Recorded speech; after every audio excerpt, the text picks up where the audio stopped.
yenn opposants yi pour ñu fekk ci leen loolu rek mooy ci loolu rek la ñuy xalaatuñu ci naka la ñu war a def ba réew mi avancé. loolu nag mooy problème mu Sénégal te yaakaar naa ni bis bu Pastef ñëwee incha allah Sénégalais yi au bout de 5 ans dinañu gis la grande différence. Vous suivez votre émission le rendez-vous de Sénégal 7 et je suis avec monsieur Sarré de Pastef monsieur Sarré ñu continuer ba tey par rapport ak discours président de la République pàcc yu ci gën a am solo. wàllum terre bi aussi ñëwaat na. di xam ne dina daw ci 2021 bi. yéen au niveau de Pastef c'est le président Ousmane Sonko. xam naa ni yow yaay posé question waaye bu ma la posé woon question laaj la ndax gëm nga ko danga naan gëmuma ko. ah wu tax parce que déjà deuxième phase bi fu mu toll nii mu ngi ci niveau avancé de préparation bu ñu sukkandikoo ba tey ci président de la République ci ay kàddoom. déjà même si par extraordinaire le TER marchait en 2021 mënuñoo fàtte ni que c'est un scandale dans ce pays-là le TER a été un scandale.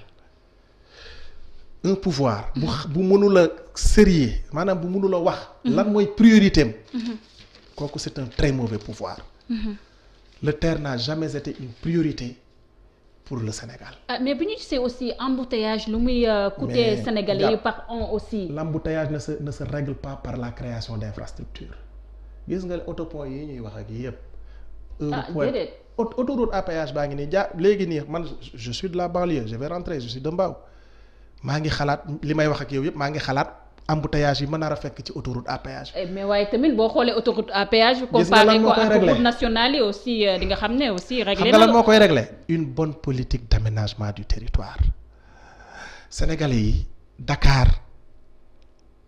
Dakar va exploser. d'ici peu dañoo war a décongestionner Dakar. bien évidemment c'est la seule solution. c'est ça aussi c'est la seule solution. la seule solution c'est quoi.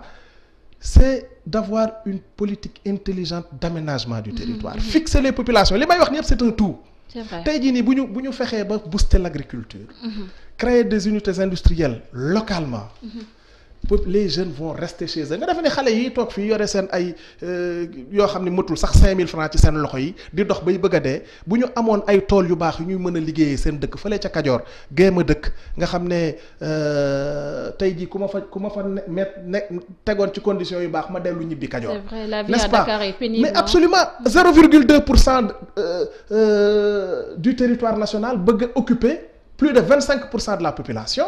mais ça va exploser. Ça pose et puis problème. Dakar presque la yéen tamit bu leen ko fàtte. loolu mooy régler problème mu embouteillage. Dakar le TER ne le réglera pas. bis bu ñu fexee ba décongestionner Dakar.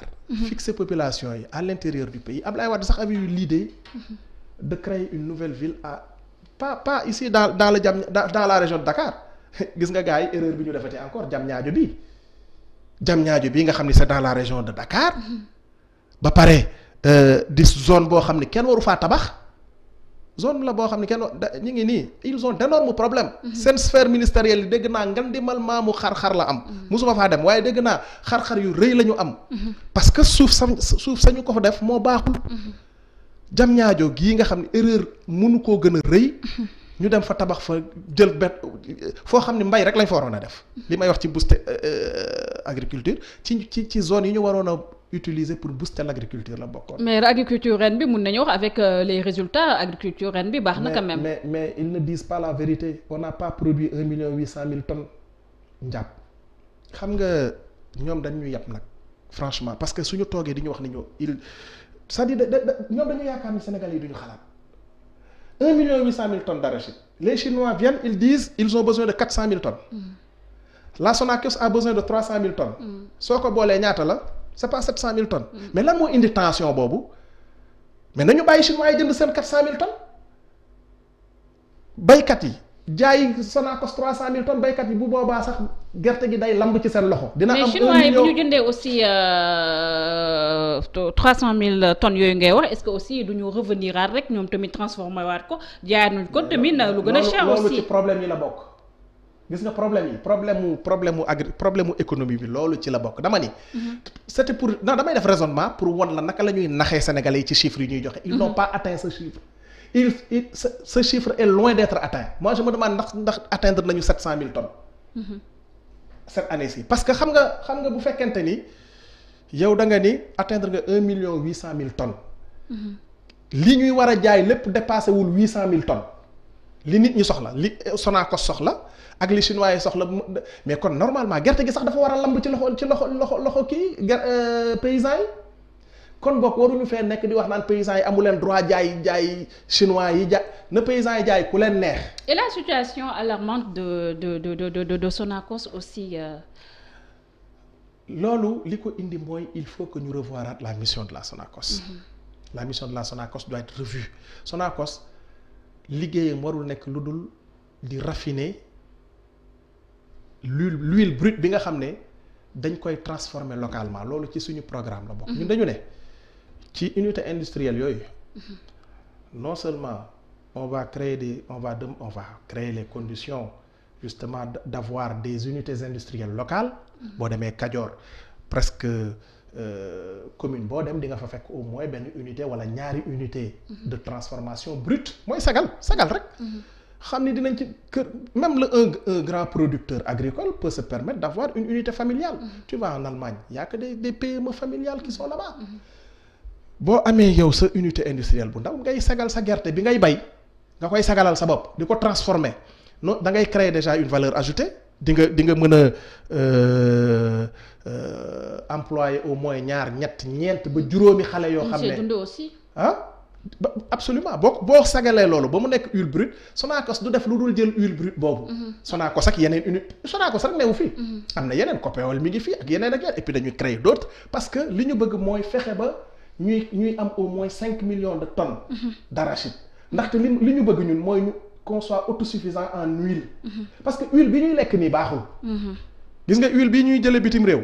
c'est l'huile de soja de. huile de soja te ñun suñu façon toggin na. mais ma ngoog ñun xam nga dañuy togg bu yàgg da ngeen di rëw si. bu tàng jër mu yàgg ba pare ngeen ñulu. sóor et cetera xam nga loolu dafa yàgg. ce qui fait que li ñu soxla mooy huile d'arachide mooy huile bi gën ci huile yi. l'huile d'arachide mooy huile bi gën ci huile yi loolu la ñu war a fexe ba autosuffisant ci Sonacos lii muy def nii mënuñu fexe ñu autosuffisant en huile d'arachide. booster l'agriculture booster la production arachidière di ko transformer localement et ensuite genre les industries là raffiner ko sénégalais yi di ci jot li nga xam ne nag moom mooy excédent bi ñu koy jaay dans la sous-région.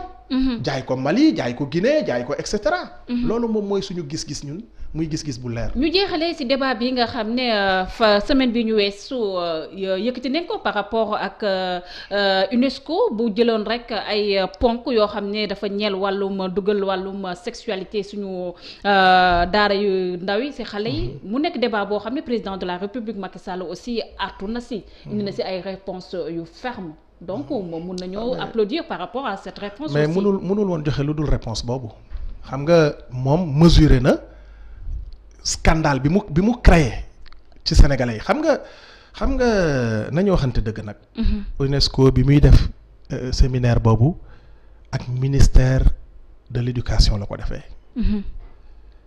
ministre jiitu na loolu. yéen a ngi fàttaliku bi fi ñoom Rihanna ñëwee. ñoom Rihanna bi ñu fi ñëwee pour lan la woon. c'était pour lii la woon projet bii la woon.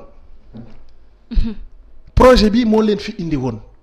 léegi nag lii nee nañu xaw ma séminaire de restitution et cetera non séminaire de confirmation la woon.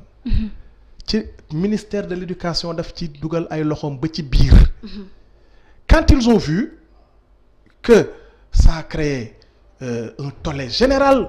ci mën nañoo wax ne sa syndicalistes yi ñoo leen weex aussi bu dul woon ak syndicalistes yi boo moytul affaire yi dina jàll. moo tax il faut leur rendre un vibrant hommage à ces syndicalistes à ces enseignants là bu dul woon ak ñoom affaire bi certainement dañuy xëy rek ñu ne dugal nañ ko ci biir programme mu xale yi. ñu ngi wax wàllum financement parti politique yi nit ñi di ci débat mais aussi institution internationale yi nga xam ne ñooy jël seen ay koppar di koy dugal la suñu wàllum système éducatif te ñëpp xam ne na ñoom ban côté la ñu féetoo.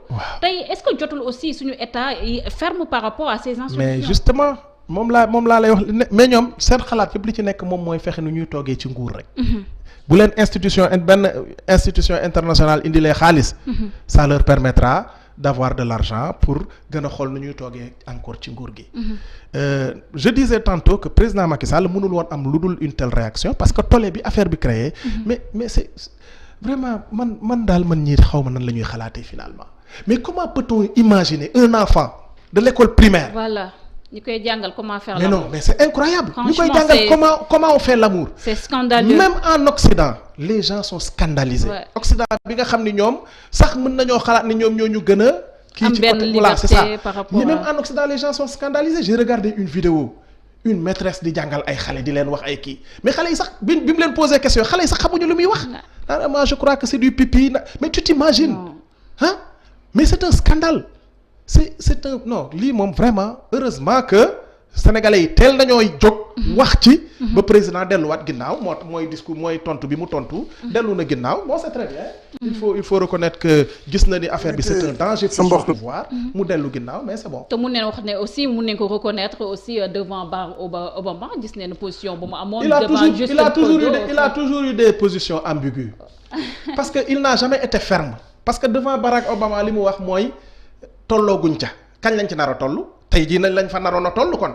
xam nga bi fi Barack Obama ñëwee loolu la ko tontu. daf ko ni waaw tollooguñ ci donc moom ci xelam fi ñu naroon a toll mooy ren ji ci seen séminaire boobu.